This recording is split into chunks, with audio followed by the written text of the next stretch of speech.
Hey Dewey, can you hear me? Yeah, sure. it's time. A lot of basketball.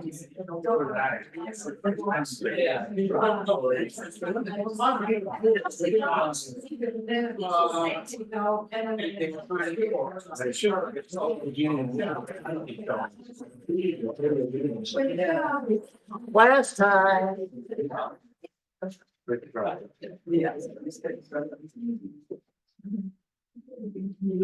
us get seated.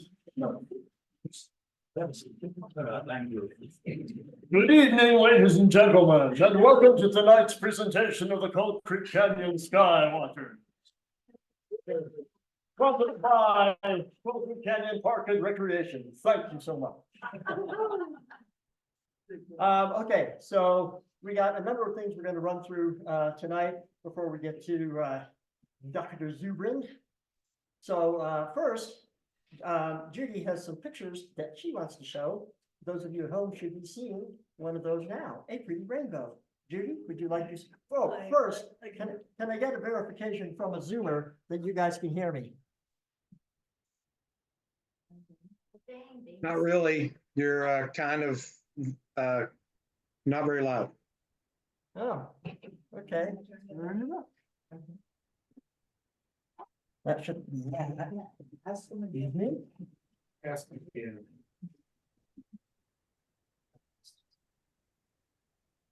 That's up all the way. How's that? Better? That sounds pretty good, All right. but you're right there. Now let's make you a little louder. Yeah. Oh, Talk to me, now I John. do that. That's not bad. All right. So, Judy, run ahead. Describe your pictures. That's the rainbow from the other night, a couple days ago, and it was very faint, and I grabbed the camera, and it was very bright, and it was gone. After maybe a minute, 2.5. It was slightly doubled. I don't think you can see in the shot, but very slightly doubled. Next. That's the moon. That was a week ago. Because it's full tonight, right? Yeah. That was 2 weeks. 2 more days. Yeah. Okay. Next. Tell me when you're done. Oh, I need. yeah, the sunspots. This was up at Carolyn's do up in Gilpin. And there was a guy there had a telescope on the sunspots. And so I said, well, can you see any? And he says, yeah, it's looking real good. So I said, okay. And I got my camera and I've got a dark lens. And so I took that. And it's really, okay, that's a little bit of cloud. It was off and on cloudy. But it's really, really active right now. Really big ones. Yeah. And this is the one. That one there is the one that caused the aurora a couple of nights ago. And there's supposed to be another one either tonight or tomorrow night. However long it takes to get here from. No, that's the same one. No, that's a different one. What lens did you use to get that picture? I think that was the 200, 18 to 200 zoom. And then I just blow the hell out of it. Is that real? Did you take, yeah, is that real? It's both pieces are real. Wow. I took the sky from where we stay in South Dakota. And then we went to visit the broken down house. And there was no way I was going in with that bunch of poles and stuff in the middle of the night. So I took the picture of the house and darkened it and put it over top of the Milky Way. Looks great. Beautiful. Yeah, yes, it's beautiful. And that was the initial Milky Way from what's the name of this? That's with an S.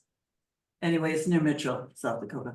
Are you taking just one shot color? Are Yeah. you stacking these? No, I don't know how to do that. I point, I poke, and then I do some editing. But yeah, I bring the color up in the editing. Mhm. That's your last one? I think so. Looks like it. Good job. In case you're curious about the sun picture that Judy took, last month, July ended with sunspot numbers that we haven't seen in 25 years.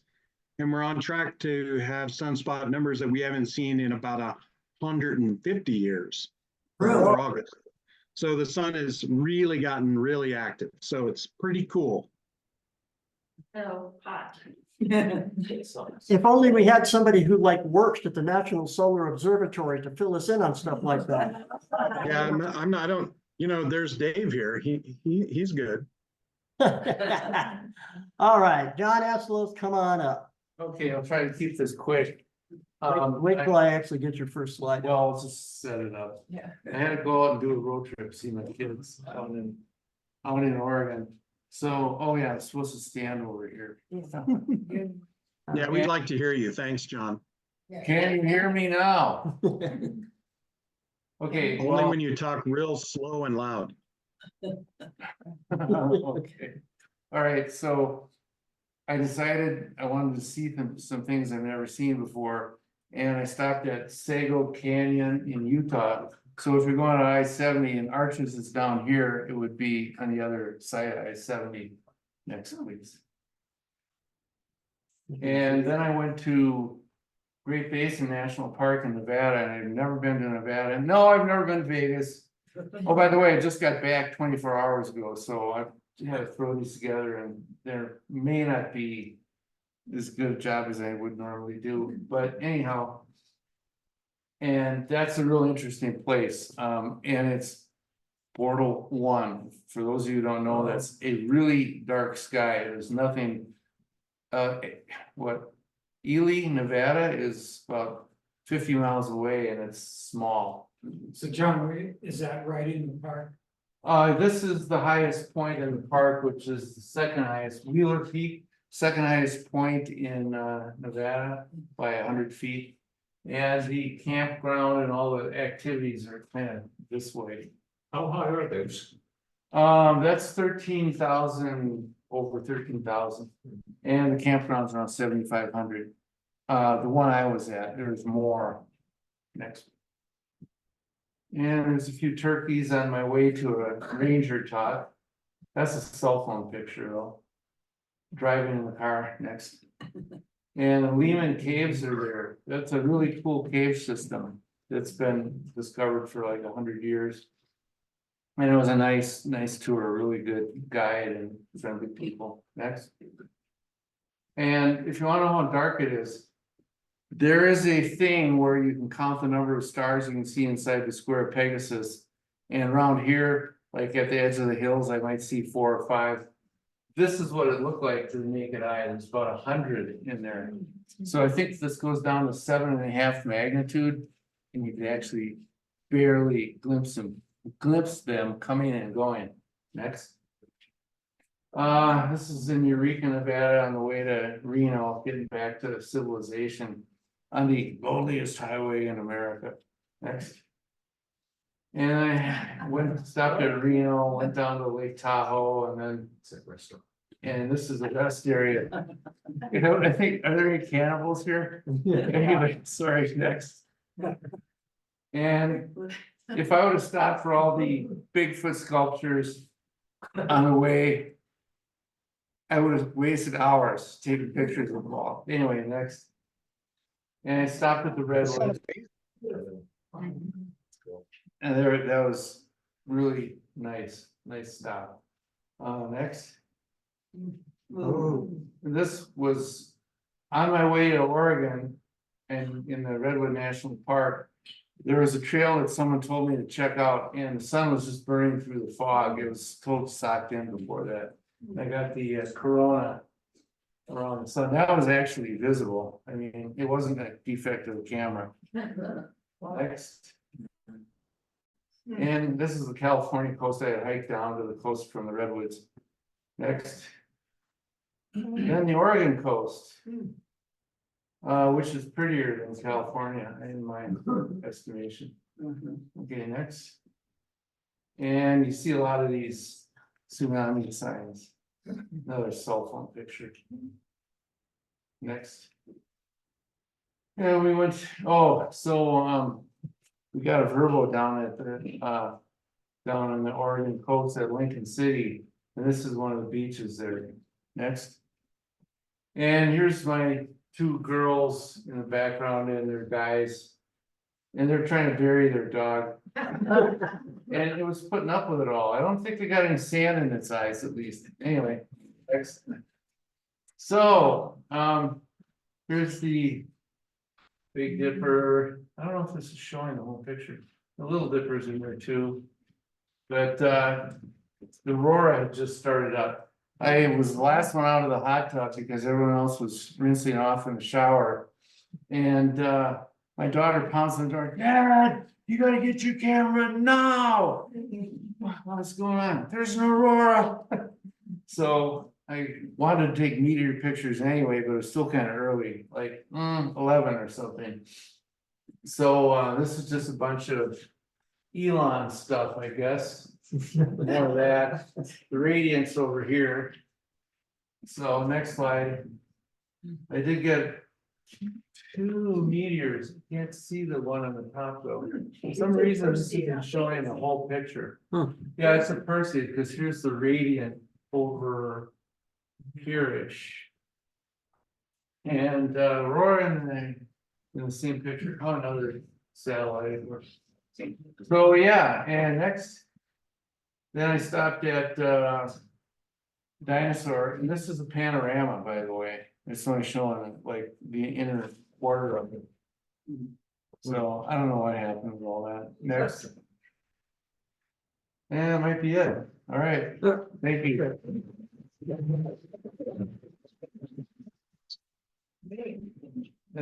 I was at Dinosaur yesterday morning.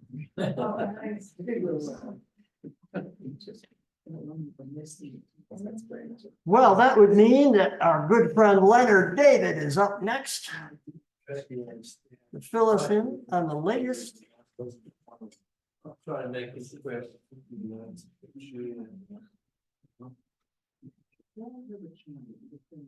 As always, there's a lot going on. I wish I knew more about it. But there's a lot of stuff happening. Okay. How many people do we have in space right now?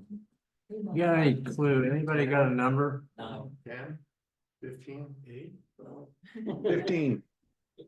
15? Okay, here's the answer. And on your left, I guess, International Space Station, but also the Chinese space station in blue there.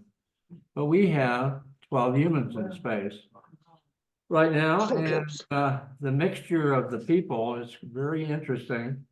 We got some US folks and some Russian folks, German folks, and keep going. Okay, some Russians and another US person that went up on a Soyuz, Russian Soyuz vehicle.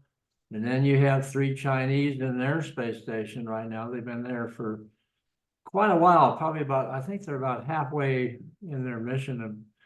It should end in about a couple months. And then we have these people. Now, last time I got in trouble on this one because this is a fascinating story of 2 people that are in need of rescue, maybe not, are stranded, maybe not. So what's happening with these 2 people that came up in a Boeing Starliner? Their vehicle has got some problems. And NASA, last couple of days ago, I sat in on a press conference and about an hour long, had 5 NASA people talking about safety and problems with the thrusters. The thrusters there's a box in the back there on the end of the spacecraft. There's 4 of those, and within those, in those boxes, which they call dog houses, the thrusters are there, and they've acted up. They had problems coming up to dock with the International Space Station. Now, in its defense, I mean, this was supposed to be a test flight of this Starliner. Well, it certainly turned into a test flight because it's testing everybody's safety consciousness and what kind of requirements. I'd say in another week, we'll probably hear how the two Starliner people will get back down. Now, there is one option that is being heavily discussed, and that is having a SpaceX Dragon go up and have those folks come back on a Dragon spacecraft. Now, Boeing loves that. So, you know, Boeing, I don't want to mischaracterize their view, but I mean, they're kind of at a point where they've done a lot of testing. They're almost sure they know what can go wrong and right. But NASA, you know, frankly, to its credit, is saying we're going to debate this internally, and we'll let you know in a week or so. So that may happen that they're going to let the Starliner come back on its own with nobody in it, and just to make sure that everything is secure and fine and all that. Also, the one interesting thing about Starliner, it's designed to land on the land. It's not an ocean recovery thing, so it has airbags in there and all kinds of stuff. It lands in New Mexico as one of the options, and at White Sands. So a very interesting design, and you know, that's what it's a crew test program. Now, the wacky thing that I didn't appreciate until a couple of days ago is the Starliner people, the two, came up in their own little spacesuits. They have special spacesuits designed to be in the Starliner. Well, it turns out that the Starliner spacesuits are not compatible with the Dragon spaceship. And here's a comparison of the two. I went and found these. And here's on that one side of the blue suits, those are they were we're off on a great adventure.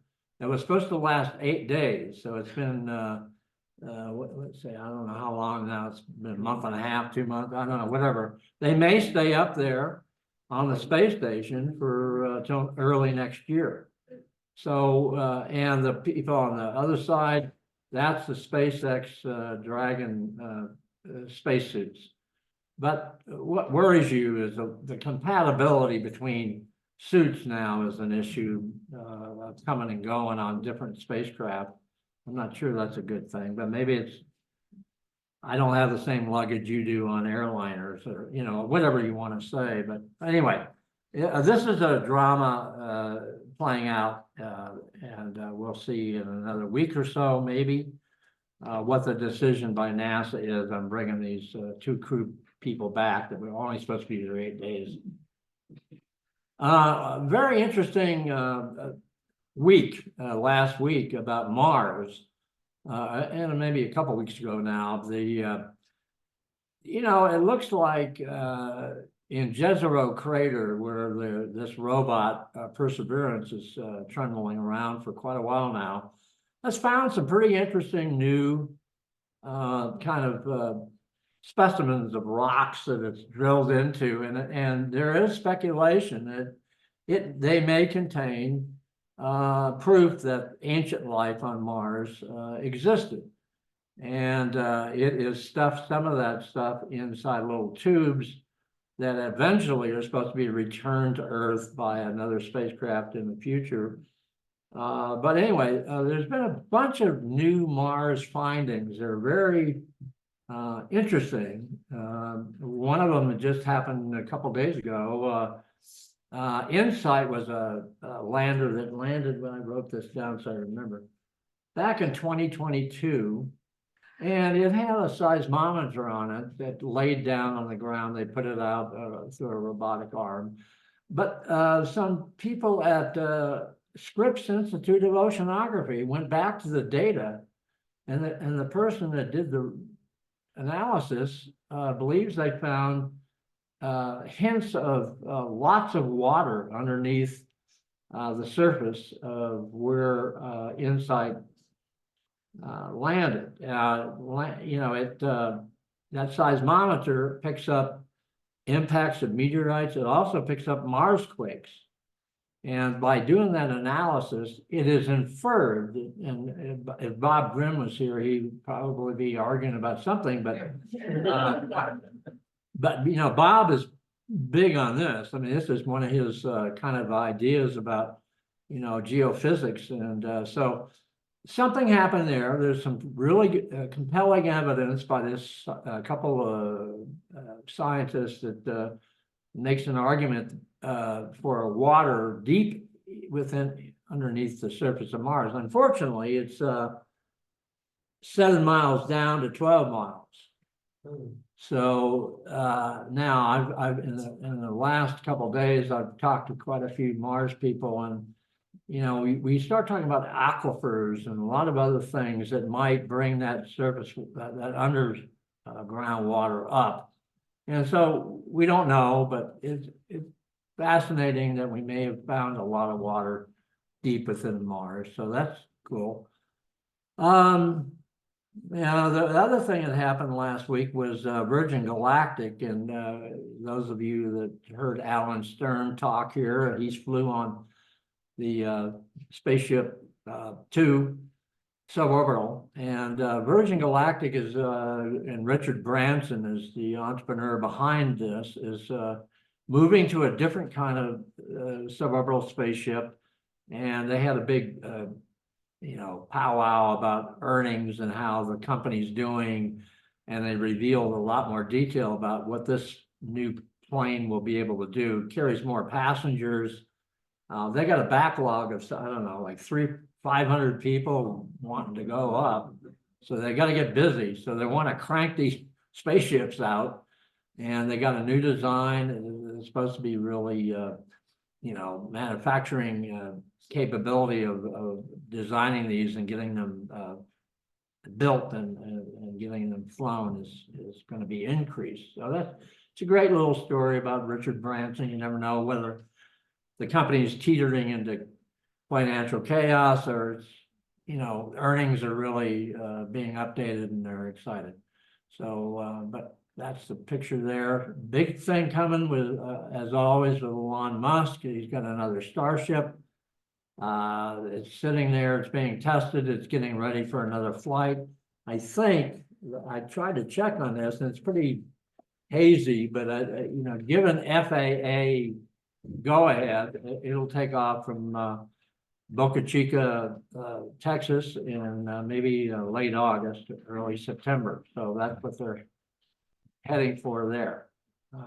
So keep an eye on that. This would be the fifth, I think, the fifth test flight of this vehicle. And it's a lot more complicated. Every flight has been, you know, had its ups and downs, literally, you know, some problems, whatever, and a lot of success. So he's making headway there, and we'll see how this fifth test flight goes. He's actually talking about bringing the booster stage back right on the launch pad. And it's pretty gutsy stuff, and but you know, you can't underestimate Elon. He's made reusable rocketry pretty real. So that's one coming up, and that's Elon's dream is fulfilling a moon base for NASA, helping them build that. Also Mars colonization. Robert will get into details about that coming up. And I'm just struck by a country western. I'm not a big country western fan, but this caught my ear yesterday, and I didn't put the link on it, it's too long, but it's kind of a cool little video about two stepping on the moon, and it's got some really cute lyrics, but for all the lunatics out there, it's worth a listen. A big thing coming up next week. Let me get this all together. Back in when did it launch? This has been out there for quite a while, and it was launched back. I think I wrote the date down here. What did I say? Anyway, it's been up there. Jupiter Icy Moons Explorer, JUICE is the name of this. It was put out into space by the European Space Agency. To get to Jupiter, it's gonna make a bunch of swing bys. Well, the next swing by is pretty interesting. It's gonna fly by the moon for gravity assist as well as the Earth on August 19th and 20th. First at the moon, then a day later at Earth. And the purpose is to gain momentum and gain trajectory to get to Jupiter in July of 2031. So, you know, I'll give you an update next time. How well this worked. But the interesting thing about this, it's flying lower than some satellites. That's how close it gets to the Earth. And the deal is, Barb and I were talking about it and then we discounted it. We're not going to go to Southeast Asia or the Pacific Ocean to watch this fly overhead, right? We're not going to do that? No, okay. But that's where it's going to come over, and that's how close it is. And with heavy binoculars, you should be able to see the JUICE spacecraft fly overhead. And as always, I'm always worried about the future because how long am I going to be able to wait for it? And there's one indicator. Okay, that's it. Thank you. Leonard, I had a question for you. I heard, in connection with Starliner, and maybe you can confirm or deny this. Yeah. So one of the issues with Starliner is that the hatch is designed to be closed by somebody inside the capsule. And so sending it back unmanned is problematic because there would be nobody to close the door. I'll look into that one. That would be a little bizarre because that reminds me of the Apollo 204, Apollo 1 fire where they, you know, they couldn't get, the door could not be opened from the outside or something, and the astronauts were burned up in there. So I would, it sounds a little odd, but I don't know. This Starliner thing is just, you know, I hate to, like I said, the thruster problem in the doghouse, it's Boeing in the doghouse is what I'm writing. Because everything that's going wrong is going to be associated with them. There is something I didn't write about and didn't say. One other thing that's going on that has nothing to do with this, but has a lot to do with it. NASA's really getting gunned up on safety with astronauts, as they should have in Columbia and Challenger disaster. One thing that's hanging there is that we have some issues with the Orion heat shield right now that are not understood.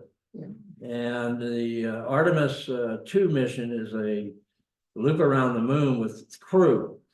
And they come screaming back at 25,000 miles an hour. And if NASA does not feel comfortable that they understand what went wrong with the first robotic uncrewed mission with the heat shield, there's going to be a major happening coming.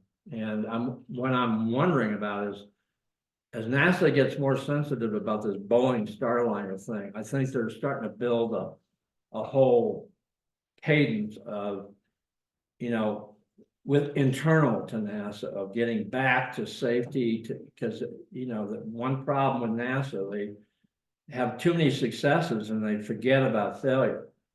And that's what some people said at Columbia and even Challenger is like, you know, they get thinking everything's routine and that catching. And so I'm kind of concerned about the Artemis heat shield as well as Starliner. You don't want to lose astronauts. That's the worst. You know, people die, and it can happen. China can lose astronauts. Everybody can lose people, but through some management chain that just didn't allow people to scream and shout when they thought they had a problem. So I think that, but I'll check on that hatch. I've never heard that one. That would really be cool. Throw that in there. And add on to the safety thing. Last year, NASA had a not a press conference, but a briefing where they talked a lot about, because there are so many different organizations involved now, private enterprise and the government, there's a big push within NASA to have everybody be on the same page when it comes to safety. So like, they want everybody, you know, like the Boeings and the SpaceX, they want them all to have the same safety sort of standards that NASA's got internally, mainly because they don't want to lose, you know, private enterprise astronauts any more than they want to lose government astronauts. Yeah. So that might be, there probably is a document out there that you know, covered that whole briefing.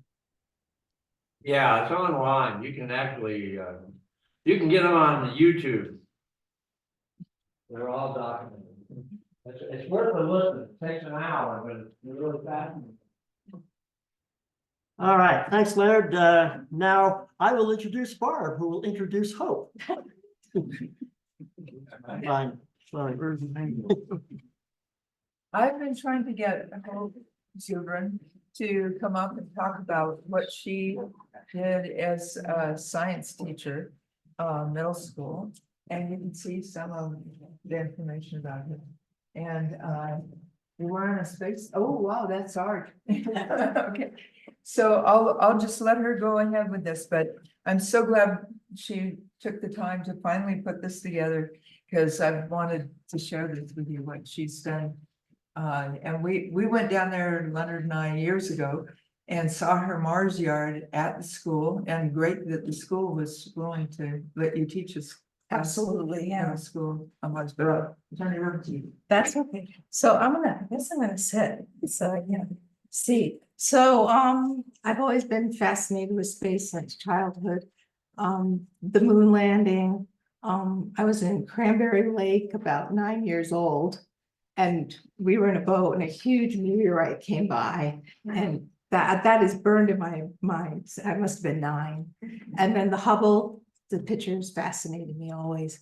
So I became a middle school science teacher, and I taught the curriculum is Our Place in Space. And then that's traveling with Robert. We went to, I gotta think the full name. We were traveling around to different areas in Moscow and China, and the Victorian Space Science Education Center in Melbourne really inspired me to try to develop a program where there was scenario-based learning for space science. And I wanted to start it as a club at school. And I kept talking to my principal out in the parking lot, we got to do this. I don't care if I'm using rubber boots, and we make paper mache helmets. And I literally had $200 when I started. So it was like Mark Watney with duct tape and plastic. And so one year they just said, we want you to we're going to cut you loose and do what you want. And I was like, wow, you know, after all the standardized testing. So this is my program that I started. So these was the concepts for the program. Why explore Mars, the new world? How do we get there? Search for life. Can humans settle the red planet? And terraforming. And let's see, did I miss something here? Okay, so we did all sorts of scenario-based science. We did engineering to design. This is middle school, and they're usually left out a lot with engineering and design. And we would start out with the basics and just general science, Newton's laws, balloon race cars, and work from there. But here they're doing like an astronaut egg drop, and that was fun. Now in the center, they're suited up in spacesuits, and we send them out on missions. And they'd have all sorts of things they might have to do. Go help an astronaut, go collect some samples. And then over here on the right, it was very student-centered. So if they wanted to do something, I made it happen. So all of a sudden they're saying, we want to build a VR system. And I have no clue how to do a VR system. So we hooked up with the technology people up at the high school, and they laid out their plan, how much it was going to cost. The guys approved it, and we got the materials for them, and they built the VR program. Now, the other thing is they leave this legacy behind, because they built this machine, it stays here. They train kids how to run it, how to use it, and they teach other kids. So they're the instructors. Okay, let me see, am I doing it right? I feel like I missed something, but that's okay. Let me go back. So up here, Robert had designed a space game and they were playing that. They built a hydroponic system on the wall and they had to talk to maintenance to get permission. They had to do a whole project plan, get permission, figure out what to do with the hydroponic system. In the center, they're working with electronics and circuit boards. And we would have them, I would go do the whole background about electrons and circuitry. And then they would start practicing with spacesuits and heavy gloves. And eventually I would send them out in the Mars yard and they would take everything apart and give them 5 minutes to light up a light bulb and send up a signal or they're like dead on Mars. So we had a few gravestones, but, and then also we would bring samples in, and people would look, you know, research different rocks and geology under the microscopes. Yasuki, who was a crew member out at the HAB, had built this HAB and it was all in pieces. And we were able to get those pieces and bring it back from the HAB. And the kids are like, we were going to build this. Well, all the instructions were in Japanese. So I was like, figure it out. Well, first period gave up. So second period took over and they came up and asked me, can you get a hold of the scientists that did this? I said, sure. But the first crew didn't ask me that. I kind of left them trying to flounder through. And so the second crew got the instructions, translated it. And then eventually the two crews got together to build this Mars hat that they had outside. Let's see, down below, it's all more training on Mars activities, and they would go out and we got these spacesuits from the HAB too. They were old spacesuits. So they would suit up and go out. Now, there was a video here that was really great. So they had to design an airlock, and of course, it's made out of plastic and duct tape. And but here, Stosh is explaining to them, and they wrote up all the science behind it, wrote up all the rules. They had to come up with instructions on why we have it, what are we going to do, why are you going in, and if you know, if you mess this up and open it up, we're all dead, you know. And I just love this video because another part of it, one of the young men who was helping other people suit up said, I'm the instructor today. So if you have any questions, you ask me, you know. So it's very, like I said, the kids ran the show, which was great. So here we did a solar eclipse. Robert came up and we had a great time. They weren't going to let any of the kids go outside to see it. Jeffco said no kids can go outside. All kids have to stay inside. So we came up with a safety plan and I got my principal to let us go outside. It was pretty crazy, but we got it done. And then here, just more art stuff we did, but and then here is stuff. And the kids, like I said, it was very student-centered based. And we had all sorts, and they loved it. Like at first I thought, okay, these are middle school kids. Are they going to dress up and go along with this game of learning science through scenario? And they did, and they loved it.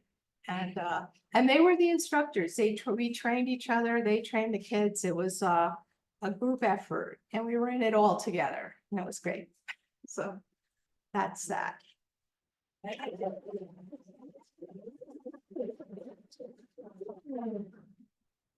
Any questions for Hope? Oh, we all believe in Hope. Yeah. Okay. Our local school would love to have you come and talk to them. Our local school here. Oh, yeah, Can for sure. Yeah. What a contribution to those kids. Yeah. And this was an at-risk school, high poverty at-risk school. So it was for them, some of them have never been introduced to any of these concepts and they loved it. They love it. Is the program continuing on? So I retired, but good news, one of the teachers that I used to work for called me and said, I want to do your program this year. So I'm helping him. He's gonna be taking a lot of my equipment and I'm helping him continue it at a Jeffco Open School. So they have a little more leeway. Yeah, right. Yeah, yeah. So, I just wanted to say a few words about Robert before he starts. Leonard and I have known him for 3 or 4 decades, since we were all little kids almost, or it seemed like that. I think he's a legend in his own time. And, he, first met him at the Case for Mars. And then that ended, that was at CU down in Boulder. And he started the Mars Society. He's the founder of that. He has his book, well, several books here, Case for Mars, and then his new book, The New Worlds on Mars, What We Can Create on the Red Planet, and he's going to talk to us about that. He worked at Lockheed Martin as an engineer, aerospace engineer, and founded his own company, Pioneer Astronautics, ran that for 27 years, and has a master's in aeronautics and astronautics and a PhD from what University of Washington in Seattle, right? And in nuclear engineering. And I think this is for you. Yeah. I got. So we're gonna leave you down. Okay, thank you. Wonderful introduction, and thanks to all of you for turning out to hear what I have to say, and for turning out for all these talks, because I think this is the most important thing that's going on in the world right now. Even though, of course, most people don't, but you know, most people living at the time didn't think Columbus was particularly important. But the only reason why we know who Isabella was is because she funded him. I mean, who was Queen of Spain after Isabella? Anyone know? No. Okay, there you go. So this is what this time will be remembered for. So anyway, my new book is entitled The New World on Mars, What Can We Create on the Red Planet? Okay, because, all right, people will soon be able to go to Mars. And soon here is a somewhat broad term. I don't know exactly what I mean by soon here, but soon within the lifetime of many people alive today, within the lifetime of many people in the working population today, people are going to be gone to Mars. So here's Starship in one of its test flights. And we're watching this drama unfold. And of course, they're pushing their way through their flight envelope each time. Each of these test flights gets further in before it goes wrong. And eventually they get all the way through the envelope, and then you have an operational system. And I think we'll probably see Starship reach orbit this year. And if not this year, then certainly next year. Now, here's the thing about reusable spacecraft. They're going to greatly cheapen the price of delivery to orbit. In fact, the Falcons already have. After 40 years, from 1970 to 2010, when the cost of launch to orbit remained at $10,000 a kilogram, like it was a law of nature, between then and now, it has dropped to $2,000 a kilogram because of the Falcons, which are mostly reusable, not completely. Starship will be fully reusable and has 5 times the payload capability of a Falcon, 100 tons instead of 20. So this stands to probably reduce the cost of space launch by another factor of 5. But there's another aspect to this.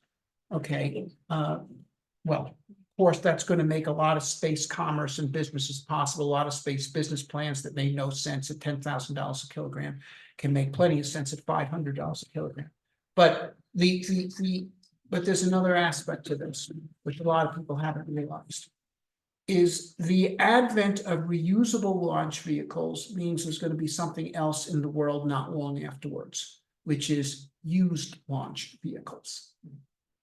Okay, so just like, you know, new cars are pretty expensive and many people cannot afford them. But there's an awful lot of people driving who could not afford a new car. Why? They buy a used car for 1/10 the cost. Okay.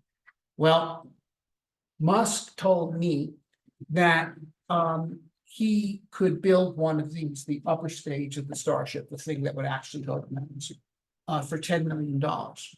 Which means that either he or one of the many copycats that will materialize as soon as Starship becomes successful, would probably be willing to sell one for 20 million. And if it sells new for 20 million, then sooner or later, they're going to be available used for 2 million. Okay. And I mean, you think about it. So the Starship is designed to be able to transport 100 people to Mars. $2 million divided by 100 people is $20,000 each. Now, I have to confess to you that I have never bought an airplane ticket for $20,000. And I hope never to do so. But there are people who do. That is the cost of a round trip first class ticket from Los Angeles to Sydney right now. And it is on a cost compared to income basis far cheaper, about a factor of 10 cheaper than the cost of one-way transport from England to New England in the 1700s in terms of relative to income. So in other words, sure, this is not the thing where you go touring unless you're very rich, but it is a thing, whereas if you want to make a major move in your life and move to another world, $20,000 is some lot of people would be able to come up with. And so it is going to be the case that I believe that at a certain point in the middle of this century, various groups of people that want to make a new start on Mars will be able to do that. It will be within their means. In other words, a bunch of people put their money together, buy a new Starship and go. Okay, in other words, don't pay the airfare, buy the ship, keep it. And it's starter housing on Mars, and it would also be useful once you get to Mars for both transportation around Mars and to the asteroid belt, as we will discuss. So the real question is not whether people are going to be able to go to Mars. They will.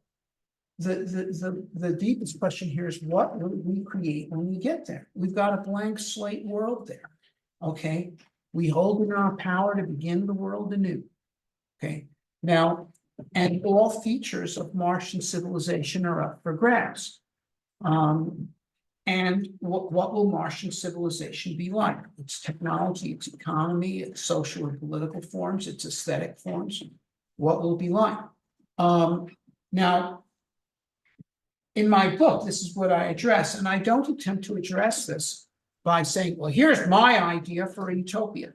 Mars Society actually held a contest, two contests for designing Mars colonies, one of 1,000 people, one of 1,000,000 people. And between the two, we got almost 300 entries.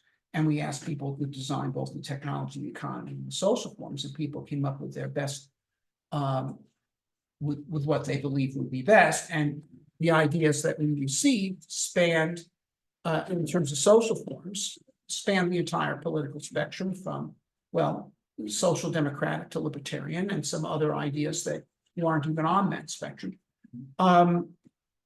And I believe that that will also be the case with people who actually go to Mars. That is, diverse groups of people are going to go to Mars with very different ideas as to what the ideal society should be like. Okay, and how will the decision be made? Natural selection. The ones that work the best will be the ones that prevail. That's how the decision is going to be made. So it's not a question of whether I think that Dewey thinks it or Elon Musk thinks it. It's a question of what actually is going to work. So it's not even what the Mars colonists think. It's going to be which one works. So many of these ideal societies, or noble experiments, if you will fail because the ideas are wrong or unworkable. Others might work, but not as well as others, and they'll be outgrown.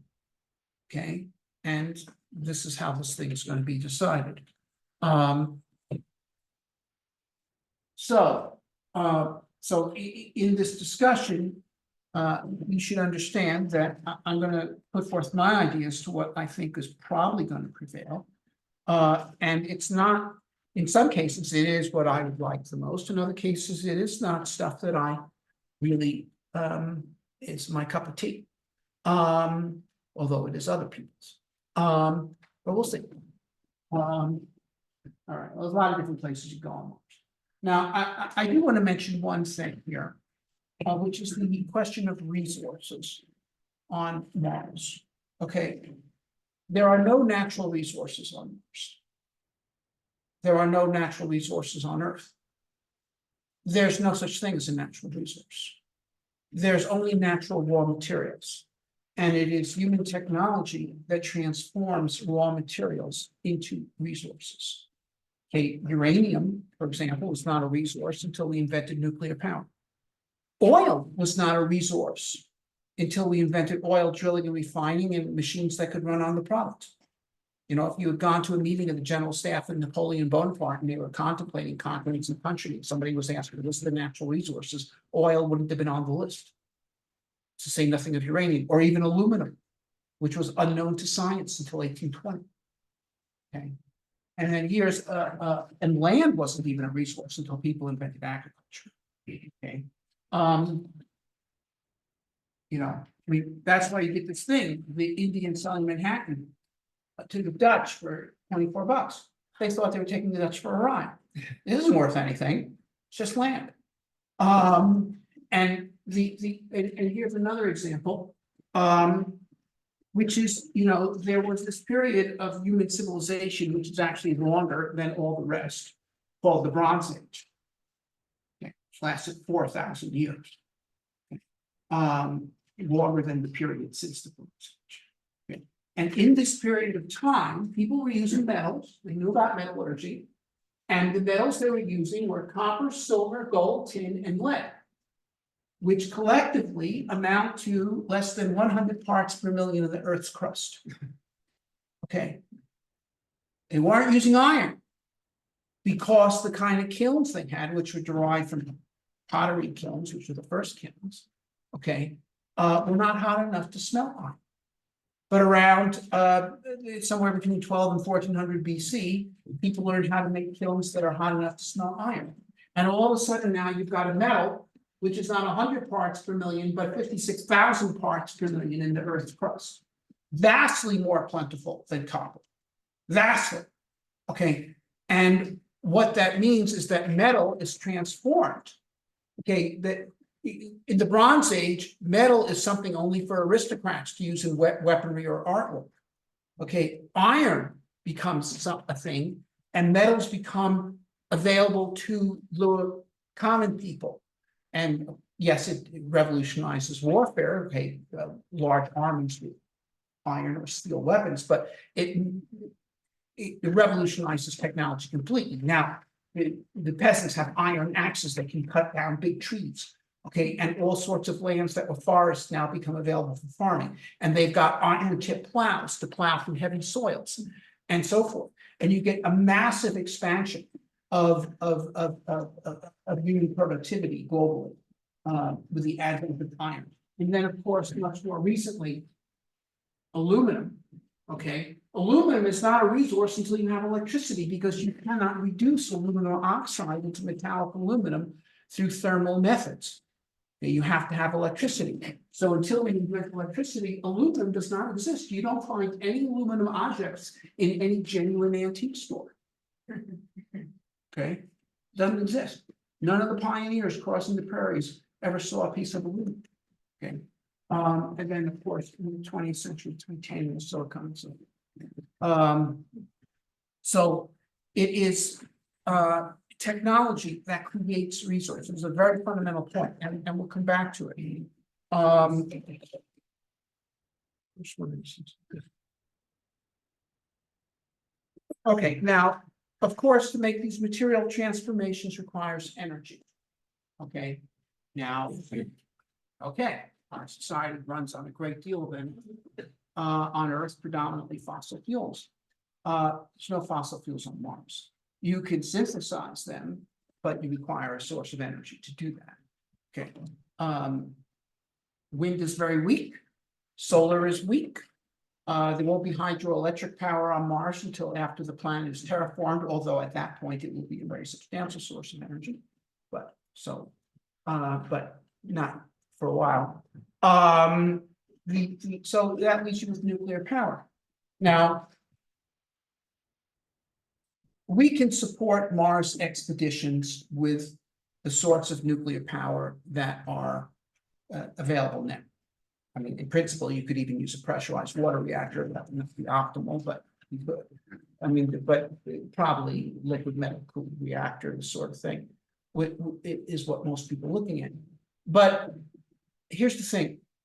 The pressurized water reactors and other form of non-breeder reactors, which are to say almost all nuclear reactors on Earth today, only get about 1% of the energy that was present in the uranium that was mined, because that's the part that was U-235, plus a little extra that gets bred incidentally in a reactor. But but we can accept that, because in fact, even with that, fuel costs are only 5% the cost of the electricity produced by a utility using a pressurized water reactor. Now, why is it only 5%? A couple of reasons. One is the other 95% has been greatly inflated by hyperregulation, which has greatly extended the construction time of nuclear power plants. But the other is that the fuel itself is relatively cheap because we have a global transportation network, so you can mine the richest uranium ore in the Congo and transport it to Ohio or someplace. Okay. Now on Mars, they will not want hyperregulation to multiply the costs, the construction costs of the nuclear power plants, but also they won't have a global transportation network for quite some time, nor a large industrial base for doing isotope separation. So they're going to want to have breeder reactors. Okay, in other words, they don't want to get 1% of the energy out of the uranium. Even if you transport the fuel from Earth, you certainly don't really get 1%. Okay, so you're going to want to have breeder reactors on Mars, and potentially thorium breeders as well, because thorium is 4 times as common as uranium. But now the thing is this: why don't we have breeder reactors on Earth right now? Why are we still using the Rickover 1954 pressurized water reactor? Okay. Now, I'm not a critic of the pressurized water reactor. I think it's a good system, but certainly you would imagine that in 70 years we would have surpassed it.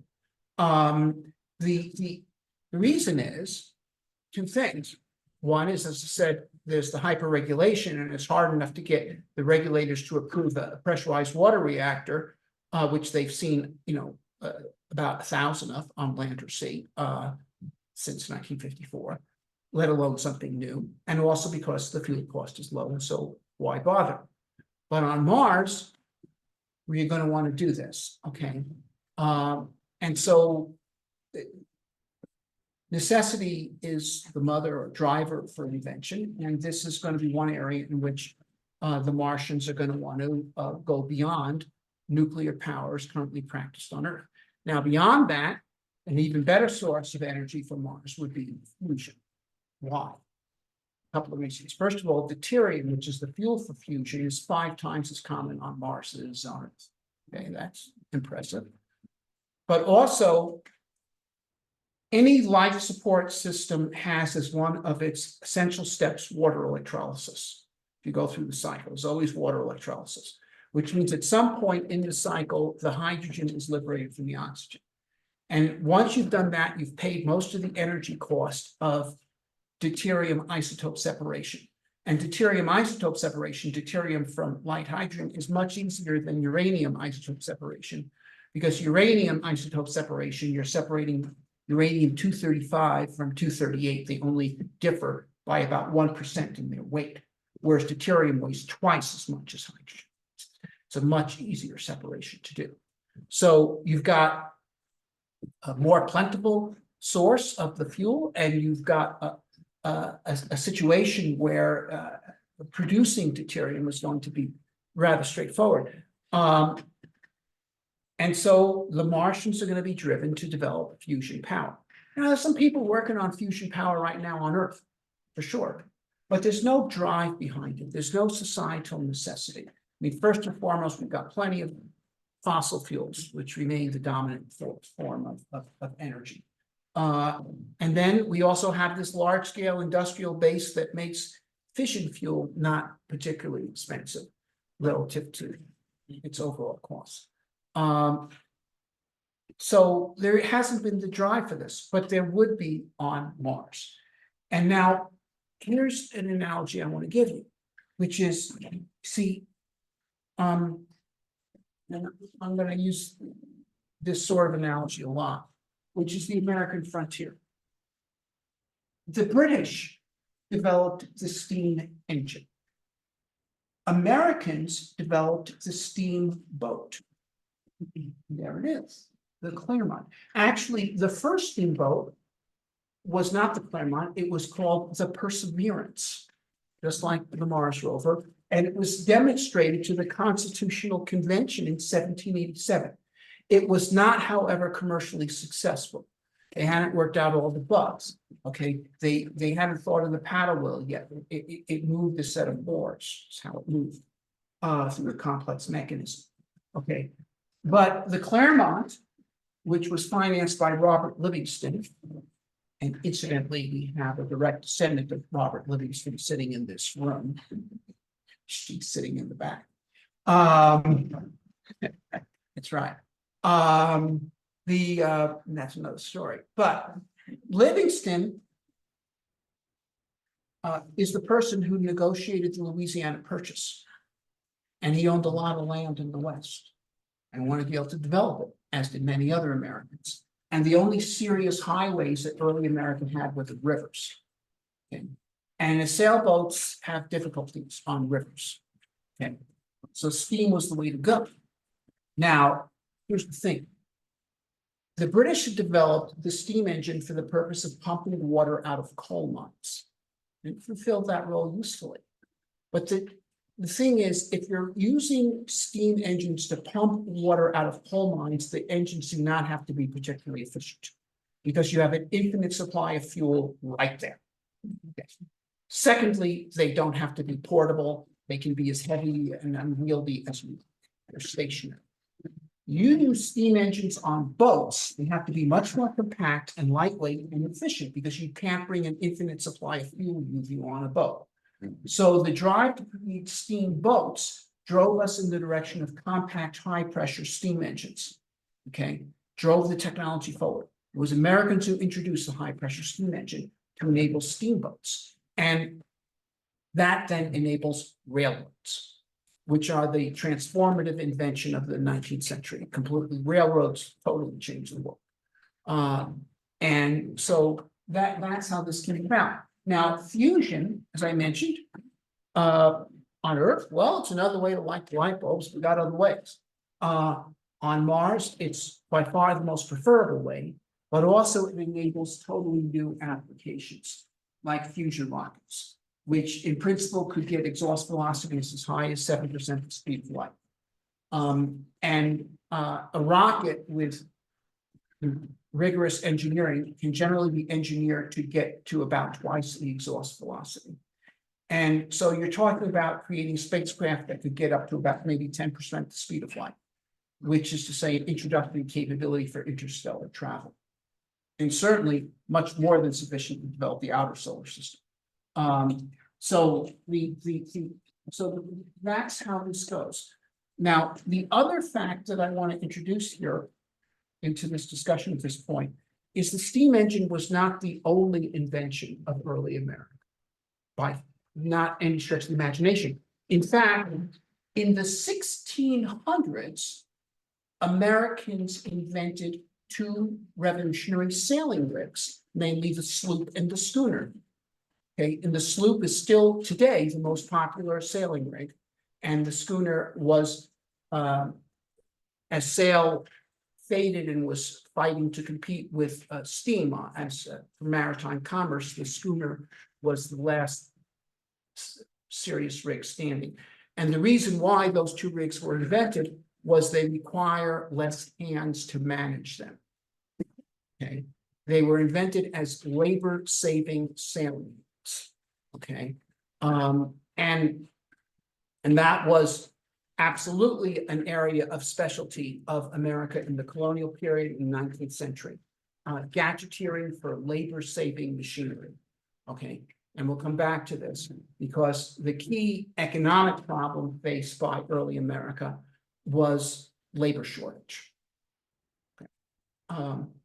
And the principal way it was addressed was through labor-saving machinery, gadgeteering.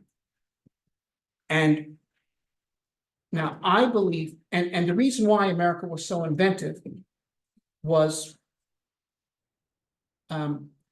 relatively speaking, a technologically adept population. There's studies been done of the American colonists, and believe it or not, the British actually kept records of who emigrated to America in the late colonial period. They have records and of the professions of the people. And they were not the urban poor, and they certainly weren't the nobility. Okay, some of them were farmers for sure, because that was overwhelmingly the dominant profession in England. But a disproportionate number were craftsmen. Okay, carpenters, blacksmiths, stonemasons, people like this. Okay, was a way disproportionately represented among the American colonists. And you figure, okay, sure, they're building shipyards in America, they're building cities in America, that's where carpenters are going to want to go, this kind of thing. But you get this population which is prone to backyard gadgeteering. Okay, well, the Mars colonists will certainly be even more selectively a group of technologically adept people in a frontier environment that challenges them to innovate. Okay, and so I believe that in addition to major innovations like this and others that I'm going to name, there's going to be innumerable minor innovations concocted by the Martians because it's going to be the nature of the culture. All right, now, oh, and one last thing about that. These inventions made on Mars to meet the needs of Mars will be licensable on Earth. So that one of the principal exports that Mars will have will be IP, intellectual property, patents. Okay, it's the easiest thing to export across interplanetary distance is a patent. Okay, and now there will, however, be material exports from Mars, but not so much to Earth as to places further out. Okay, people have heard, no doubt, a great deal about the possibility of mining the asteroids, about the platinum group metals that are relatively plentiful in the asteroids and so forth. Okay, so people talk about the possibilities of an asteroidal gold rush, as it were. And there's a number of technological hurdles that need to be reached before that can become possible, but in principle, it's quite possible. However, the way you make money off of a gold rush is not by mining gold. It's by selling blue jeans and shovels to gold miners. That's how you make the money off the gold rush. That's why there is a San Francisco. Okay, and it remains there after the gold rush went away. Okay, that's why there's a Seattle, which was the port of support for the Yukon gold rush. Mars has an enormous advantage compared to Earth in supplying mining operations in the asteroid belt.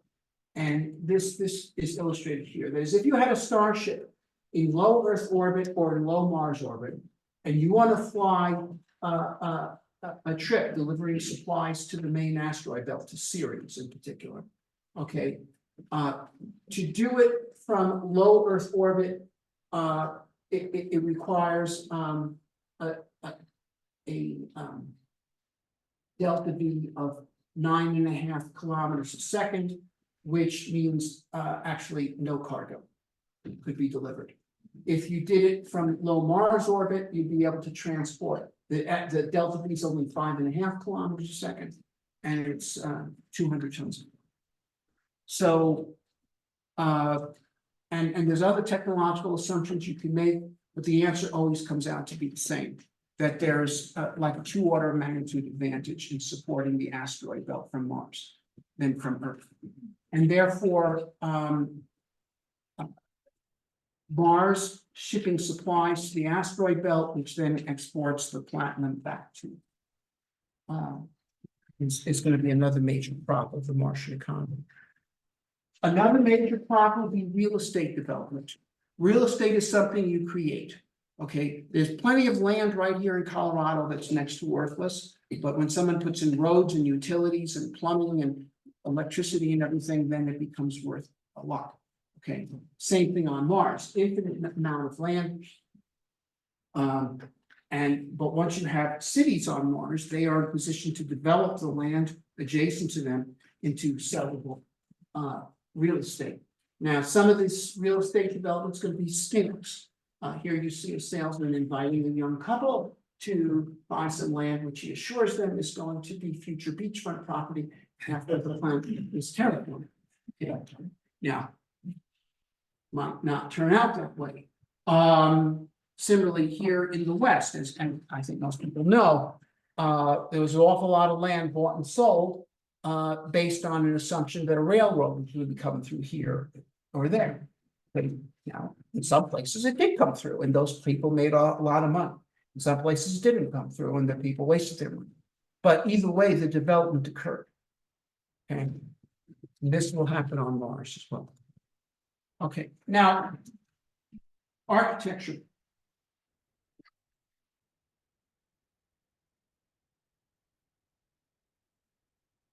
Mars colonies, excuse me, will be in de facto competition for immigrants. They may not see it that way, but sort of looking at it after the fact, the ones that prevail will be the ones that attract the most immigrants. Okay. So in science fiction, by Total Recall, we frequently see these grunge Mars cities that are, yeah, okay. Now, it's possible you could create such a place, but who would want to emigrate there? Okay. And in particular, so a mining base only needs to be functional. City-state needs to be beautiful, is to attract immigrants, and especially female immigrants, which is very important. The reason why we are having this conversation in English right now instead of French is because the British colonies in North America built institutions like churches, schools, and so forth. And so British women were willing to emigrate there because they could see it as a place where they could have families. The French colonies in North America were built as for-profit fur trading posts. Okay. And they do not build such institutions. And so French women were not willing to emigrate to North America. And so despite the fact that France in the 18th century had 4 times the population of England, by the 1750s, when it came down to the decisive fight between the French and English for supremacy in North America, there were 2 million English-speaking people in North America and 50,000 French. And that's why we're speaking English here today. Okay. Even though a lot of the landmarks here have French names because French trappers got here first. Okay.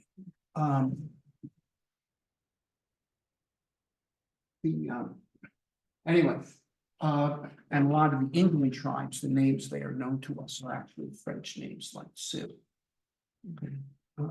Cheyenne. Anyway, so to get to the point, Mars cities will have to be of the successful colonies, they will be designed to be aesthetically beautiful. And there's many concepts that have been put forward as to how this could be achieved. I actually like this a lot. This is from a French team. And what you're seeing here, this is reminiscent of a Gothic cathedral, except that the members are in tension rather than compression. Okay, because it's pressure holding it up. The Gothic cathedral, of course, is supported by compression of the weight holding it down. But yeah, but there's all sorts of things you can do. Now, just to get to one functional issue here. Okay, there's radiation on Mars. It's about the same as that of the space station. Okay, space station is not shielded from cosmic rays by the Earth's magnetic field. The space station is 50% shielded from cosmic rays by the Earth under it. Okay, blocking out half the sky. Same thing's true on Mars. Okay, but yes, with that said, there's some cosmic ray dose. So what you actually want is most of the habitation is underground, so it's fully shielded. Okay. But you want to have substantial above ground areas that people can go to in what you might call the outdoor part of their lives. How much time do you spend outdoors of your day? 2 hours? 3 hours? Okay. So that's like 10% of your time. So what I'm saying is the indoor part of your time is shielded.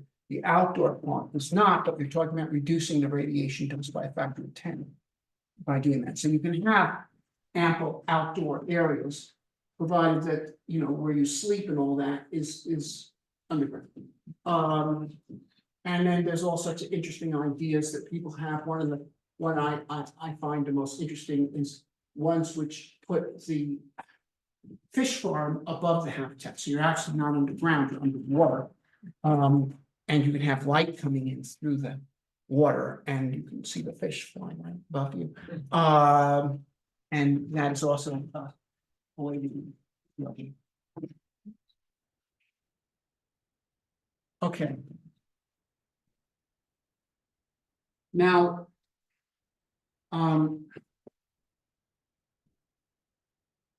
I believe that Mars colonies will need to have a great deal of social solidarity. Okay. Well, here's a quote: in hostile environments, only groups with institutions promote cooperation and sharing can survive at all. And so I do not believe that successful Mars colonies will be multicultural. I believe they will be monocultural. But the issue then is, okay, how do you get a unified culture?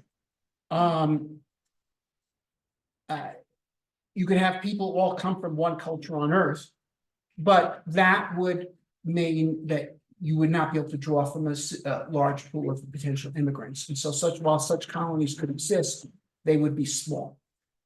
Okay. The alternative is the melting pot. But a colony that can draw people from all over the world, from many different walks of life, but unify them into a common culture. And I think that's probably what it will have to be.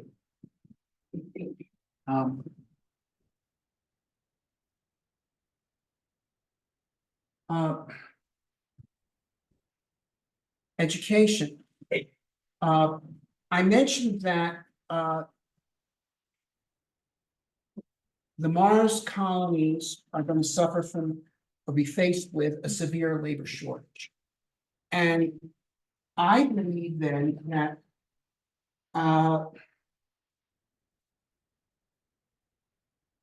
that they're not going to want to do what we do here now, which is that we basically take our youth and we put them in reservations and we keep them outside of the workforce for 20 years or 22 years or 26 years while they get various degrees. I think there's going to need to be much more integrated participation of youth in the workforce. I also believe that while there probably will be universities for teaching specialized knowledge in advanced fields, you're going to want to have a vibrant intellectual culture that involves the full population. And which this photograph here is of a World War II book drive. Okay, GIs liked to read. Did you know that? We don't have these here now. And well, I could go on, but, I think you need, to generate a culture that eliminates the formal distinction between the learned and unlearned. There's a lot more I could say there, but I'll leave it at that. Now, once again, the need for social solidarity will involve, community institutions that promote it. Now, and by the way, I should add in this case, I am myself very much an individualist, okay? I have had no use in my life for organized sports, let alone organized religion, okay? But I do think that these sorts of institutions will be important in a Mars colony, things that draw people together. Team sports, community dancing and music for social solidarity, and some of those will be new kinds of sports. And also sports that celebrate the heritage, connecting them to their, like for instance, here's the Alaskan Iditarod, in which Alaskans celebrate their own connection to their heritage. Now, here's the thing. The need for solidarity on Mars is going to be in tension with another critical need, which is the need for liberty. Okay, I mentioned that one of the principal aspects of Mars society will be, it needs to be highly inventive. That requires a high degree of liberty. Okay, the reason why America was an extremely inventive culture was not simply because it was at a frontier that challenged people, it was also because it was a free society. So liberty is essential to attract immigrants and encourage invention. And, you know,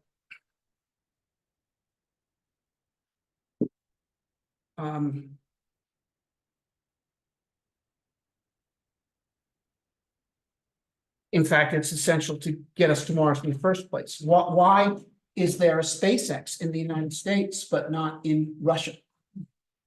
Okay, there's plenty of big money in Russia, owned by people who actually believe it's important to the human future that we expand into the cosmos. But no one would build a SpaceX in Russia, because if we did, it could get, if it was successful, get stolen by the Kremlin. Okay.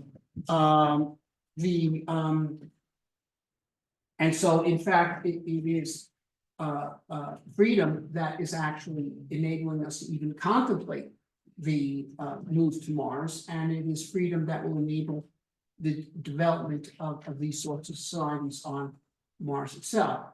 And but at the same time, I say freedom will give us Mars, and I also believe that Mars will help give us freedom, and I'll explain why shortly. Well, in a bit. Now, one more thing. Okay, terraforming Mars. It's going to be a while before we can terraform Mars, but I think that once there are significant numbers of people on Mars, there's going to be a lot of people thinking about terraforming. Okay, it's going to be moved to the fore. It's going to be very much upfront in your face. Can't we improve this planet? Can't we make this planet come alive? And people are going to be advancing serious proposals on how this could be done, how it could be done globally, how it could be done locally. And this idea of human beings as an agency for bringing Mars to life. Okay, this challenges an opposite concept of humanity that has become fashionable in recent decades, which is human beings as the enemies of life. Okay, that humans are a cancer on the planet, that we are destroyers of a pre-existing perfection. Okay, which I believe is a very dangerous point of view, casting humanity as a cancer. You don't give freedom to a cancer. You seek to restrict or destroy a cancer. And if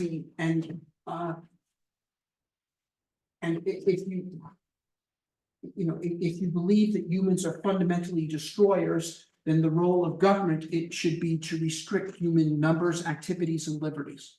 Okay, if you believe that humans are fundamentally creators, then you believe the role of government should be to protect human liberty at all costs.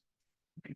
So this is a fundamental idea, ideological struggle, and I think that Mars, in terms of bringing to the fore first this concept and then the reality, will be able to disprove this anti-human point of view. And if we actually do succeed in this, no one will be able to look upon this work and not feel proud to be human. Now,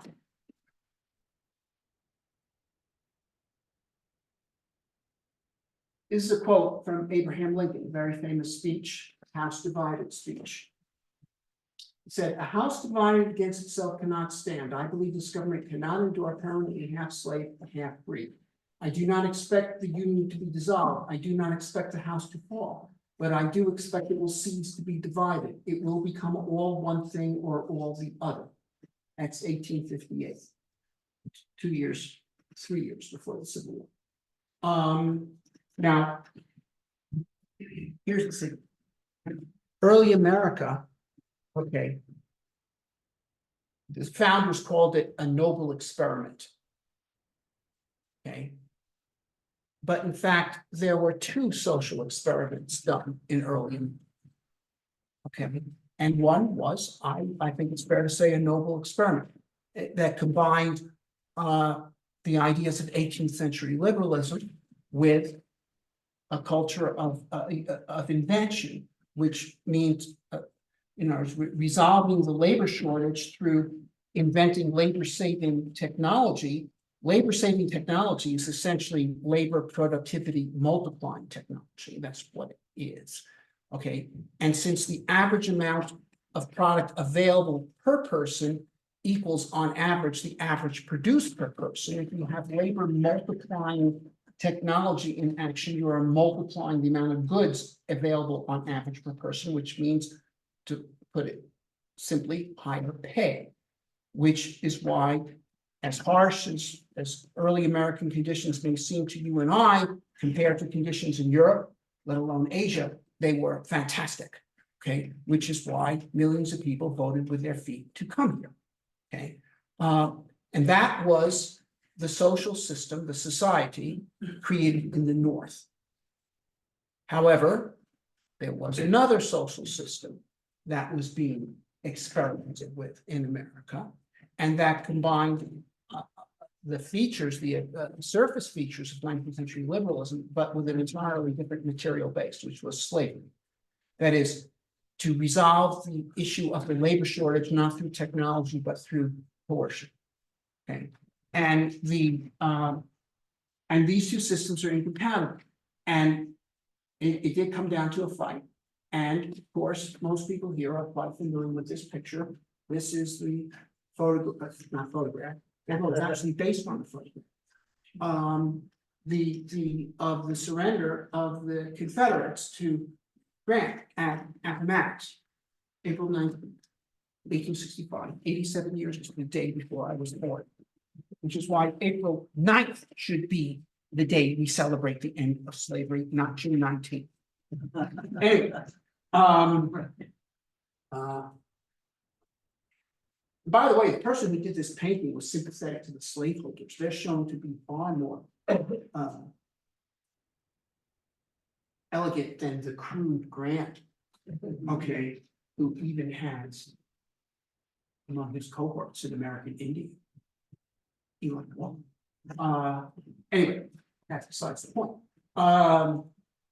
But slaveocracy was defeated, and so that house divided was resolved.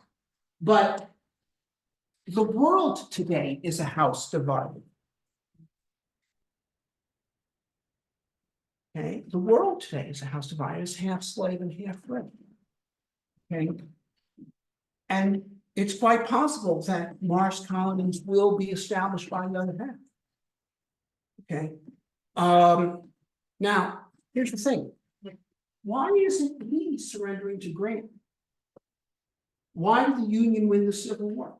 Well, if you ask any Civil War buff, they will tell you it's because the Union had a larger population and much more industry. That's true.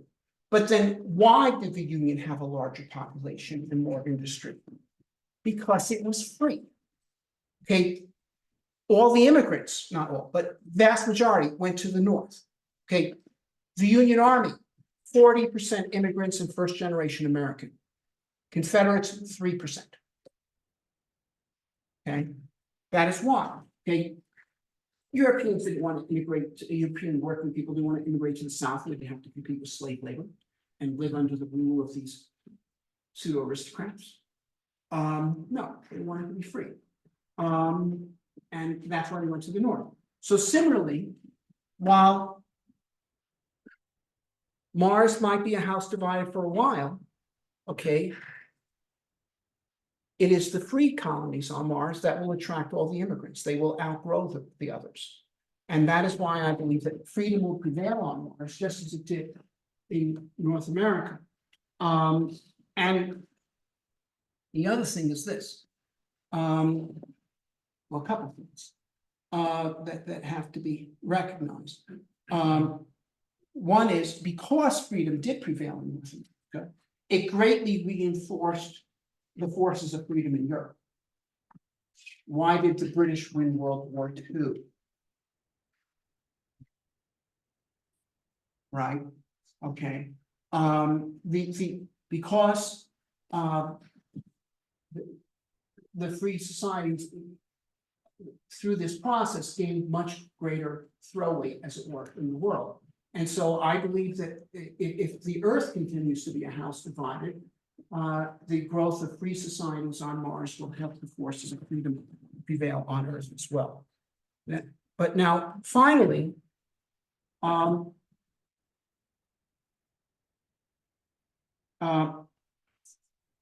we don't want this to be settled by war. Okay, and we want this to be settled in peaceful means. And I believe that Mars is fundamental to that being the way this goes. Why? First of all, what is the greatest danger facing humanity today on Earth? If I gave this talk 3 years ago, most people would say global warming. And to be sure, I think global warming is quite real and it needs to be addressed with nuclear energy. But it's not the greatest danger to humanity on Earth. The greatest danger to humanity on Earth is bad ideas. And in particular, one bad idea, which came in a variety of forms and caused the great catastrophes of the 20th century. And what that bad idea is that there isn't enough for everyone. Okay, and so we need to kill them in order to make sure we get what there is, or to prevent them from killing us to take what we've got. Okay, and this is the rule. So, for example, 1912, Friedrich von Bernhardi, chief intellectual of German General Staff, writes this international bestseller in English titled Germany in the Next War, in which he said, look, okay, there's only so much here. And we're talking about the Eurasian supercontinent. And who's going to get it? Well, clearly it's either going to be us Germans or the Russians. We're the only ones big enough to take it. And so we're going to have to fight them for it sooner or later. And should it be sooner or should it be later? Well, clearly sooner, because they haven't industrialized yet. Now's the time to take them down. Okay. And voila, 2 years later, they take advantage of the crisis caused by the assassination of the Archduke to launch World War I to try to settle the matter. And then, of course, 1939, Hitler, even more hysterically asserting the laws of existence require uninterrupted killings so that the better may live. Germany needs living space. It's all nonsense. Germany did not need living space. Germany today is smaller than the Third Reich and has a larger population, but has a much higher standard of living. Why? Not because they were successful invading other countries and killing everyone so they could steal their cows. Because of the global advance of science and technology. Okay, which has been a global project in which Germans have certainly participated, but so have many other people, including very notably people they tried to exterminate. Okay, and had they been successful, they'd be poor today. Now, I can tell you, I know for a fact, because I have spoken to them myself, that there are people in positions of high responsibility in the American national security establishment who believe that war with China is inevitable. Why? Because there's 1.4 billion of them, and if they all start driving cars like us, there's not going to be enough oil in the world. Okay, and you can bet your bottom dollar that there are people like them in Beijing looking at this from the other side of the chessboard that think exactly the same kind of stuff. Okay, except with a different winner in mind. And so this is driving the world towards war, and especially since there are people who actually want war. And who are they? They are the tyrants. Why do tyrants want war? Or at least the threat of war? Because it makes tyrants necessary, or apparently necessary. The principal argument for tyranny is that there's going to be war, and so we have to be strong, we have to suppress dissent, and so forth and so on. Okay, and the argument that there's going to be war is based on this limited resource conceit. There's going to be war because there isn't enough for everyone. So here's the thing. We need to undermine this. Okay, actually, Hitler. Here's another great quote from Hitler. Hitler said, "The idea that there can be perpetual prosperity through science is a Jewish plot to undermine the people's belief in the necessity for war." Now, it's not a Jewish plot, but it does undermine people's belief in the necessity for war. Okay, we need to undermine people's belief in the necessity for war. Okay, that's what we need to do. And by showing that it's not true that there isn't enough for everyone, by not showing that there is, see this thesis that there's limited resources and that the more people there are, the less there'll be for everyone, is actually totally counterfactual. Here's a graph of human population versus GDP per capita through history, and it goes like this, not like this. So it's just counterfactual, but people believe it, you see. People believe it because intuitively it seems like it must be so. It's like, see, I actually believe the Earth has infinite potential resources. You don't have to go to space to increase the resource available on Earth. You just need to advance technology. But it doesn't seem that way. It's like trying to convince a mathematically illiterate person that there's an infinite number of points in a 1-inch line segment. How can there be an infinite number of points in this little line segment? It's just this long. It's not infinite number of points. Okay. But anyone can be convinced that there's an infinite number of points in a line that extends infinitely in both directions. Okay. And so the point of going to Mars is not looking at oil from Mars. As I say, we'll probably get inventions from Mars. Okay, and Mars will facilitate us getting metals and asteroids. The real point is to show that the human future is open. The real point is to show there's no use killing each other, fighting over provinces, but by working together, we can create planets. Okay, and that's how we undermine the case for tyranny, which is the case for war. Okay, that is how we create an open human future. And that is why the cause of Mars is the cause of all nations. Thank you.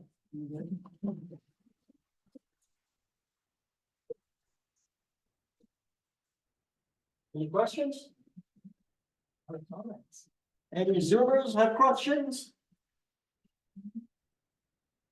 So I'm rather sorry I came late to the party, but I like what you're talking about. I've been recently studying the China, Taiwan, United States triangle of, well, war.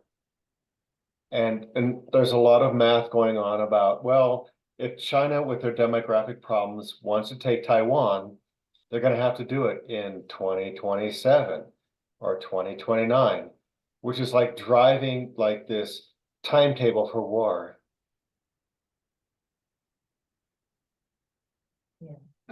And continue.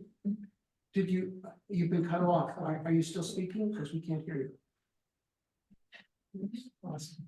Well, okay, to be clear, there's a number of crises. The questioner raised one. the more immediate crisis, and actually in Ukraine, where there's a shooting war is already going. And where, in fact, very much so, you have a tyrant involved who clearly has artificially created the condition of hostility between Russia and the West, was totally unnecessary for the purpose of preserving his power. Okay, now, I don't want to get into a big discussion of current events.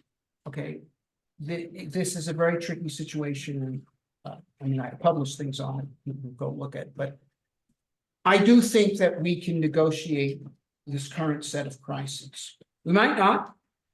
This thing could go bad long before we have a chance to go to Mars, okay? That's quite possible. But I think that given the correct policies, we can repel the current invasion of Ukraine and put the fence back up. But we're on borrowed time so long as this worldview persists. Right. Yeah, but my point is, it doesn't even seem to be about resources anymore. Like, China doesn't need to conquer Taiwan for resources. It's a pride thing. And yeah, so Well, no, you can survive without Ukraine. well, yes, but you see, here's the thing. Okay, China doesn't need Taiwan. Russia doesn't need Ukraine. Okay, but if you are basing yourself on the assumption that sooner or later this is going to come down to a fight, right? If you have embraced that as your assumption, then Right. all the chess moves, okay? And the violence in the chess game begins on the very first move, not with the first capture. The thing is, Right. yes, if it's going to be a fight between the US and Taiwan, China should want Taiwan in order to break the island chain that the US has them hemmed in with. Okay. In other words, if you assume that the US is going to be hostile to China, then if you're China, you want to break that island chain. If you're US, you want to maintain it. And similarly, Ukraine, if you assume that sooner or later Russia's going to have to move into Europe, they need Ukraine. Okay. Right. In other words, once you assume that there is going to be a fight, then all the rest it follows as a matter of positioning. Yeah, it's just math. What's the best year we can hit them? When does our industrial capacity outclass them? And that's when we attack, you know? Right. Yeah. Exactly. So now, you know, I believe that with correct policies, we can negotiate both of these immediate crises. But these crises are going to occur again and again and again, so long as the worldview exists that the war is sooner or later inevitable. And at a certain point, we're going to roll snake eyes. Yeah. If this worldview persists. And so yes, there's the immediate situation. And frankly, if we're talking about the immediate situation, guess what? So if there is a fight, our ability to win the fight has been enormously enhanced by the creation of SpaceX, giving us capability of launching satellites in large constellations rapidly. And what was SpaceX created by? Mars. SpaceX was created by Mars. Okay, so I'm hoping that Mars will give us the ability to avoid the fight, but if there is a fight, Mars has already given us improved our chances of winning it. Sir. So for terraforming Mars, what's the concept, time frame? Okay, well, first of all, let me answer that by giving you the what you might call the traditional answer, which is the answer that I lay out in my books. And also people like Chris McKay have elaborated in greater detail. Which is that you want to greenhouse the planet. And there are artificial greenhouse gases that we know how to produce that are much more effective greenhousing agents than CO2. And if we were to produce them, these are fluorocarbon gases on Mars at about the same rate we currently produce these things on Earth, where they are produced as refrigerants. but not put them in refrigerators, just release them into the atmosphere in order to greenhouse the planet on purpose. In around 50 years, you could warm the planet by 10 degrees, which would cause large amounts of CO2 to outgas out of the soil, which itself would reinforce the greenhouse effect and raise the pressure. So now you could have liquid water. Water means water vapor, and water vapor is also a greenhouse gas. And in short, you start warming the planet. And in the course of a century or so, you might be able to get the planet to 30, actually not 30, 300 millibar. That is 1/3 of Earth's atmospheric pressure. But that would not be a breathable atmosphere, but you wouldn't need a spacesuit. You would need an oxygen mask. That's about the pressure on Mount Everest. So you need warm clothes and an oxygen mask. You could have very large domes, because inside of those domes you could have an artificial atmosphere with somewhat enriched oxygen content in order to have comparable oxygen to what we have here. But then over time, if we use the kind of photosynthetic organisms that currently prevail on Earth, and we actively spread them across the planet, because plants could breathe that atmosphere, okay, CO2 dominated atmosphere, they would produce enough oxygen to make the outside air breathable. Now, so if you're talking about doing engineering of a kind that we more or less fully understand, although don't currently have the budget to do, okay, but still, you're talking about a 1,000-year project. Now, however, if we're talking about people doing this 100 years from now, let alone 500 years from now, it's certainly legitimate to argue that they should have been able to bioengineer plants that are not 1% efficient, but 5 or 10% efficient, which is through genetic engineering. In which case the timescale on this could be greatly accelerated. Okay. Now, however, I have to say that even that is not how I think Mars actually will be terraformed. Okay. It's the only way that I can propose how it can be terraformed, because it is what fits within my 20th century engineering mind. Okay. But so in coming up with terraforming schemes today, we are like Jules Verne designing the moon mission. Okay, you know, in 1865, Jules Verne wrote a book in which he described a mission to the moon. Now, there's many points of it that he got absolutely correct. He launched from Florida. It was a crew of 3 people. They were in a capsule that orbited the moon and landed in the Pacific Ocean and were picked up by a United States Navy warship. All as actually happened in 1969.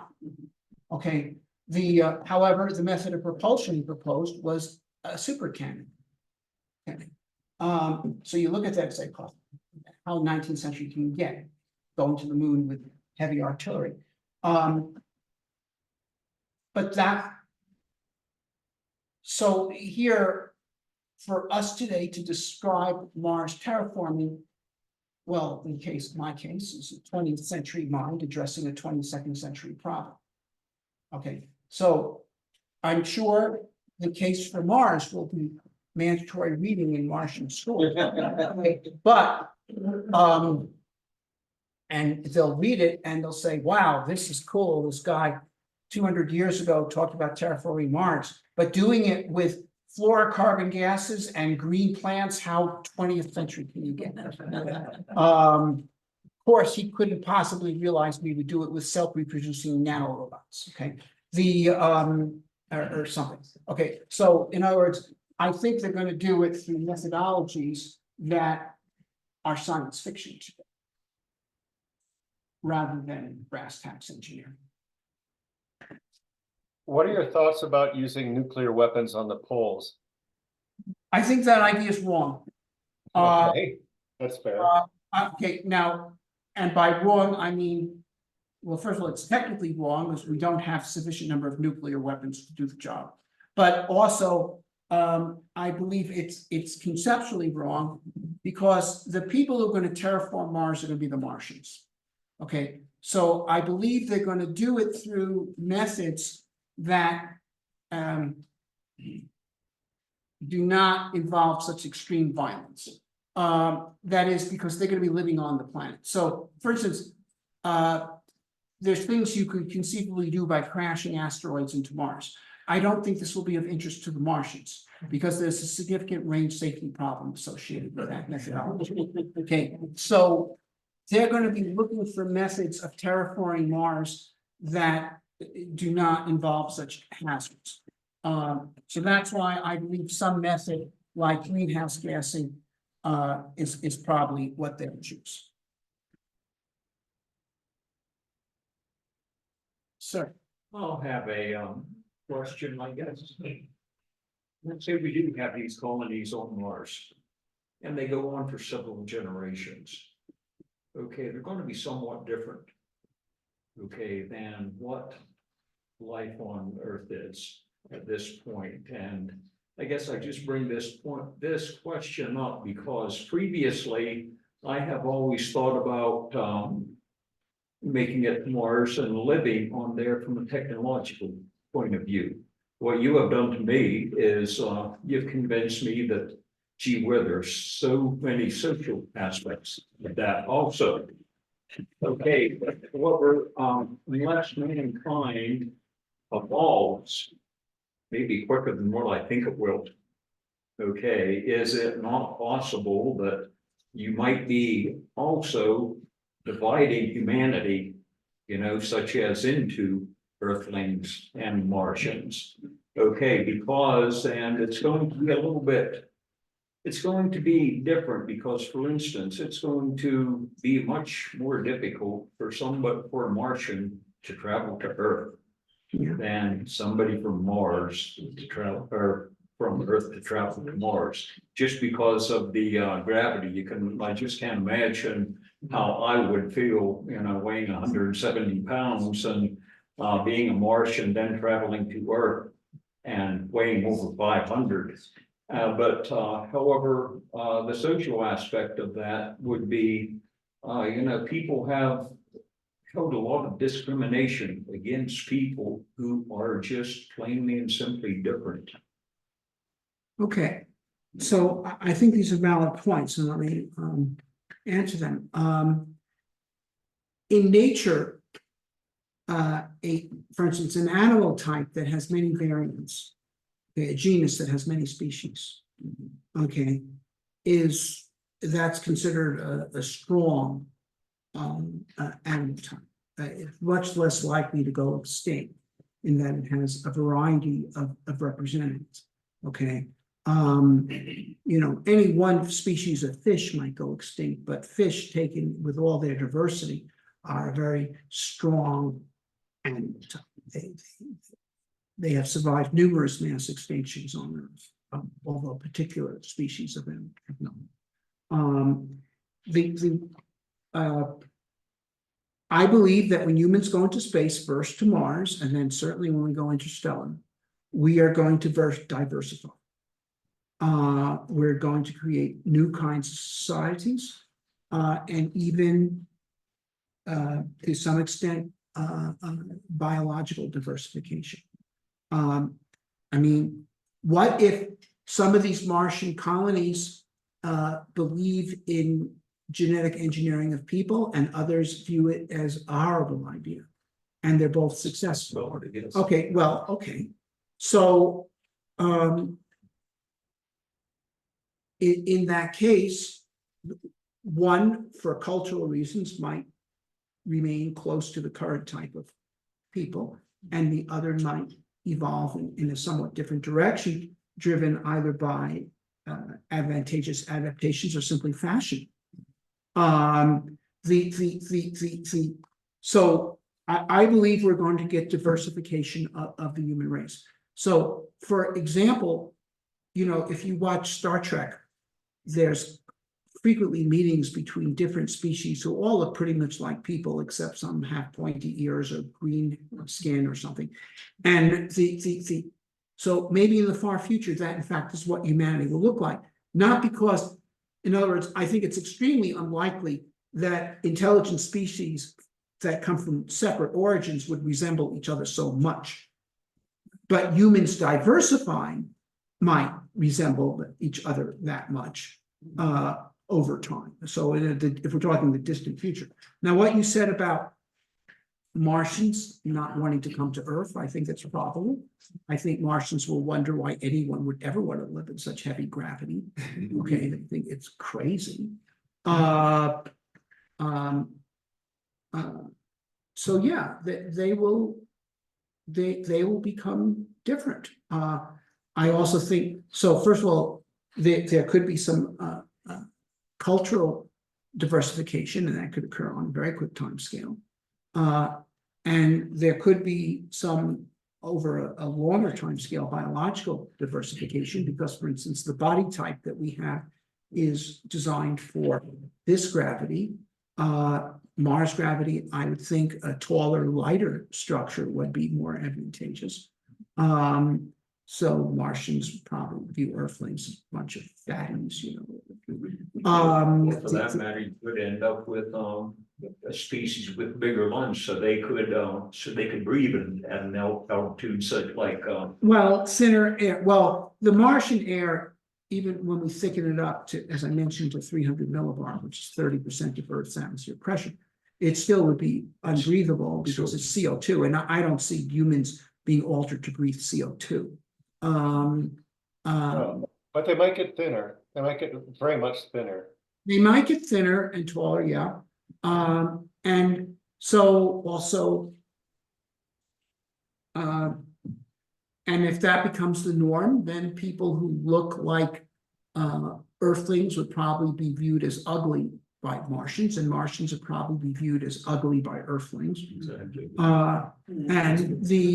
So there'll be some diversification, but I think that this is fundamentally a good thing. I think, but also especially the cultural diversification, because look, the fact that there are many different nations on Earth with significantly different cultures has increased the overall inventiveness of the human species. And inventions made anywhere ultimately become used everywhere.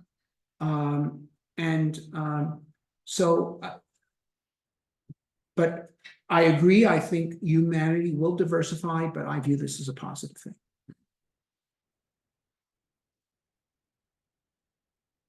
Other questions? Anything else from any Zoomers? Okay, so the books in the back of the room, $20 each, 10 for 200. Well, let's sign off again.